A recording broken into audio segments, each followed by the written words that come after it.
lahat. Mga guys, ang re-review po natin, ito po yung Tempest 250 EFI mga guys. Matte black po to. Yan. Wow! Ito siya mga guys.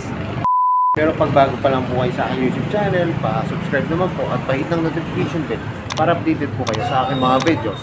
Tara mga guys, simulan na natin itong review. Mga guys, simulan na natin itong review. Ito po yung Tempest 250 yan, EFI.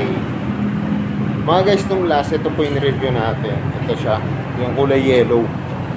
Glossy siya na yellow. Ngayon po ang re-review natin, ito pong matte black. Mga guys, ang ganda nito, all black talaga siya. Ito lang po yung sa upuan niya, yung stitches niya po, may kulay red po. So yung mga guys, simulan natin sa gulong. Ang gulong po nito ay 100 by 80, 17 po ang sukat mga guys. Tapos ang maganda po dito, nakaano siya all black. Yan, all black po na glossy na rim. Gaya po nung dati, kulay chrome. Tapos mga guys, ito po yung kanyang disc brake. Yan, ganda po. Halo po siya. May black po sa loob. Tapos ang sukat po nito ay 3mm. Kaya mga guys, 3mm. Tapos ito po yung kanyang brake caliper. Yan, matte black po. Tapos ito po yung kanyang fender mga guys. Yan, matte black din po. Tapos ang tatak po ng gulong nito ay Yuan Sing. Ang kabilang gulong naman po nito, ito po yung likod na gulong. Yan. Ang sukat naman po ay 130 by 70 po mga guys. Tapos 17 po. Kita nyo yung spike. Ang ganda ng spike dito mga guys. Malalalim po. Kaya magkaiba po yung ano niya, yung gulong sa likod. Tapos yung gulong po sa harap. Iba po yung spike. Kaya magkaiba po yung spike niya. Tapos mga guys, kagandahan po nito, disc brake na rin yung likod niya. Yan. Disc brake na rin po. Tapos yung brake caliper niya po ay matte black. Tapos naka-ano rin siya. Yan, yung rayos po. Yan. Tapos ito po yung kanyang pipe. Yan, ganda po. Laki po, para po siya naka-ano, rat lock na. Yan. Tapos ito po yung kanyang heat guard. Yan, maliit lang po. Tapos mga guys, ito yung tapakan ng angkasan. Yan, ganda po. May sarili siyang bracket. Yan. Tapos mga guys, ito, monoshock na po siya. Yan. Ang kulay po ay glossy na black. Ito po yung kanyang taillight. Yan. LED na po yan, maliit lang po siya, pero LED na yan mga guys. Tapos ito yung po yung kanyang signal light yan, kabila po. Flexible naman po siya, hindi po siya madaling mabali. Tapos LED na rin po. Tapos may reflector po dito. Yan. Tapos ito po yung lagay na black. Tapos mga guys, ito yung kanyang headlight yan. LED na rin po yan mga guys, LED na rin. Pati yung kanyang magkabilang signal light sa harap.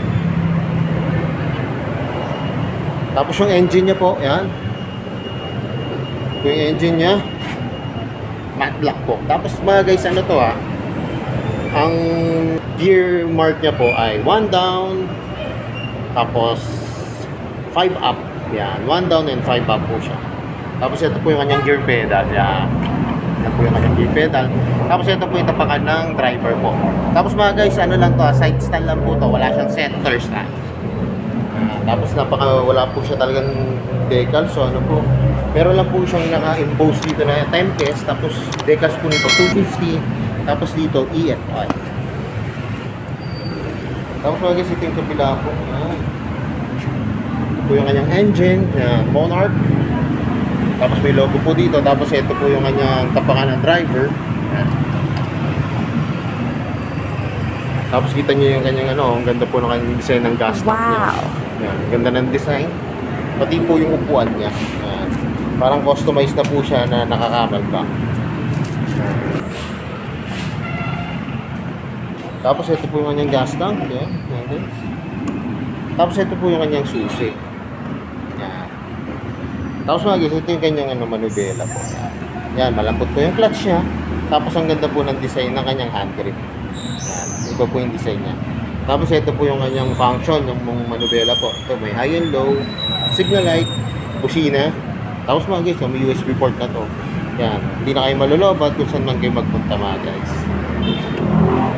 Tapos to, yan, may hazard po siya. Tapos yung kanyang park light, yan, meron din po. Tapos ito po, kaganda nito mga guys, meron siyang electric start. Yan. Yun nga alam po, wala po siyang kickstart. Electric start lang po siya. Tapos yung kanyang throttle. Lutong po. Pagpot. Tapos mga guys, ito po yung kanyang digital gauge panel. Nga lang po, hindi natin ma-operate kasi wala pa po siyang battery mga guys. Tapos ito po yung susian niya. Ayan. Ang function lang naman po nito, pag ilalak nyo yung motor, tapos pag i-on nyo na po siya. Tapos yung ang ganda po nito kasi naka-naked handlebar po siya na glossy na gray. Ayan. So yung mga guys, ito na yung inaabangan ko. Masasakyan ko naman tong Tempest. Let's go! 250 na matte black.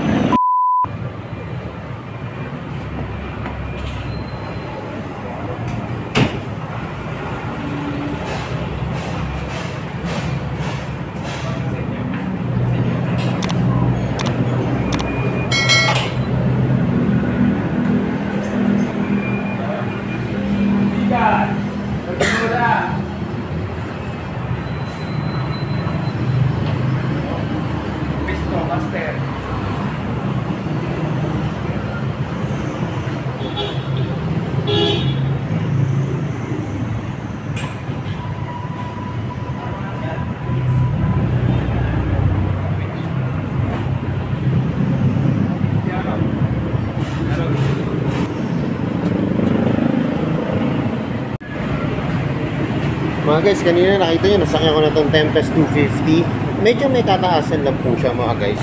Tapos pag ako pala nakasakay kayo dito, yung sapatos ko, parang bulky po siya. Kung sinusundot ko po yung side stand dito, yun, parang malaki po yung sapatos ko, makipot lang po yung space. Pero overall naman po, maganda naman po. Kaso yung shock niya po medyo maginit pa ng konti, kaya maganit. Pero siguro pagka nagamit yan, lalambot din po yan. Tapos syempre medyo siya may kataasan. Kaya yung mga mabababa na rider, pwede rin naman po ito. I-adjust nyo na lang po yung inyong shock. O kaya, pwede rin naman po, paliitan nyo po ng konti yung gulong nyo. So yung mga guys, alam ko, ito na yung inaabangan nyo. Magkano ba ngayon itong Tempest 250 EFR. Mga guys, dalawang nito, presyo po. Kasi meron siyang spot cash, tapos yung pagka-i-install din siya na kung magkano po yung kanyang cash. Tara, tignan natin yung price. So yung mga guys, ito po sa Skygo, ito po Monarch Tempest 250 EFI. Ito po yung kanyang spot cash. Yan, 131,000. Tapos pag hindi nyo na po siya kuning ng spot cash, ang kanyang SRP po ay 135,000 mga guys ha. Tapos ang magiging down payment po ay 3,000. Yan, 3,000 po.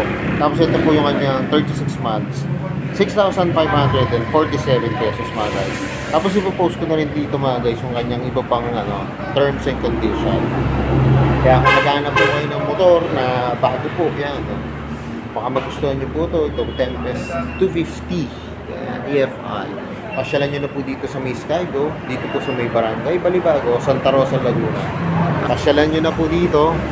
Madali nyo naman po ito makikita itong Skygo po dito kasi tapat lang po siya ng Mondenisin Corporation na may Flying Bee po na gasoline station. Yan. Makikita nyo na po agad itong Skygo. Mga guys, kung hindi nyo naman masyadong feel itong matte black na Tempest 250, pwede nyo naman pong tignan din itong kulay yellow. Yan po siya. Glossy na yellow na may yato, glossy po na black. Yan po yung kanyang design mga guys. Ang ganda rin po nito. Yan. Kulay lang po pinagkaiba niya. Tapos ito po yung upuan niya. Yan. Classic look. Kulay brown po yung kanyang customized na upuan. Kaya dito sa Barangay Balibago, Santa Rosa, Laguna na Skygo, dalaw pong kulay pa pagpipilian nyo ng Tempest. Kaya glossy po siya na yellow. Tapos ito po matte black. Mga guys, mas maganda kasi kung makikita nyo na actual yung unit, yan, mas ma-appreciate nyo siya.